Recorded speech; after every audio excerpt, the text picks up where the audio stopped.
নমস্কার বন্ধুরা, মুনমুন লাইফস্টাইলে আপনাদের সবাইকে স্বাগত। আজ আমি বানাবো ফ্রাইড রাইস। তার একটি রেসিপি আপনাদের সাথে শেয়ার করতে চলেছি।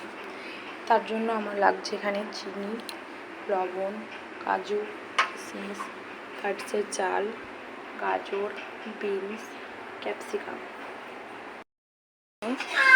ঘিটা গরম করে নিয়েছি, তারপর এতে এক একে দেবো গাজর, দিলাম কিছু অল্প পরিমাণ লবণ।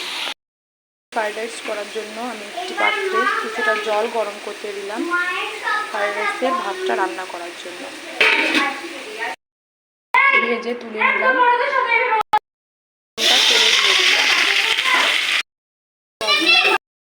এরপর জলের ভিতরে আমি এলাচ, দারচিনি, গোটা গরম মশলাগুলো দিয়ে দিলাম, তুলে নিলাম।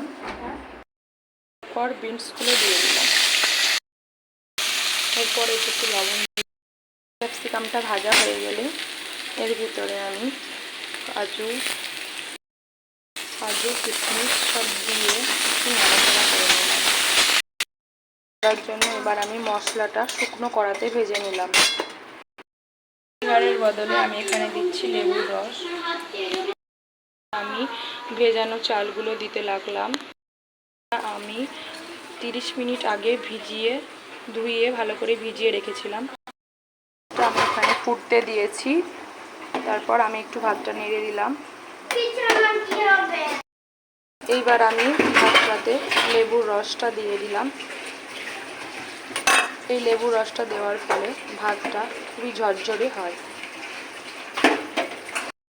আমি ভাতটাতে 1 চামচ রেসিপি তেল দিলাম। এটা আমার রান্না করা হয়ে গেছে। এবার আমি এই ভাতটাকে ফ্যান ঝরাতে দিয়ে দেবো। ঝরানোর পর ভাতটা ঝরঝরি হয়েছে। এবার আমি এর ভেতরে লবণ, চিনি অ্যাড করব। লবণ আমি দিয়ে দিলাম পরিমাণ মতো। এবার চিনিও আমি পরিমাণ মতো দিয়ে দিলাম। আপনারা আপনাদের পরিমাণ মতন দিয়ে দেবেন। এবার আমার লাস্ট প্রসেস। তার জন্য আমি কড়াই গরম করে কড়াইয়ে ঘি গরম করে নিই। পরিমাণ মতন ফ্রাইড রাইস করার জন্য ঘিটা দিয়ে দিলাম। ঘি গরম হয়ে গেছে। এবার আমি ফ্রাইড রাইসের লেয়ারগুলো এক একটা তৈরি করছিলাম। এভাবে আমি সবজি আর ভাত একসাথে মিশিয়ে নিলাম। ফ্রাইড রাইস করা আমার হয়ে গেছে। এরপর আমি মশলাগুলো দিয়ে দিলাম। আমার ফ্রাইড রাইস করা তৈরি। এবার আমরা সার্ভ করতে পারি।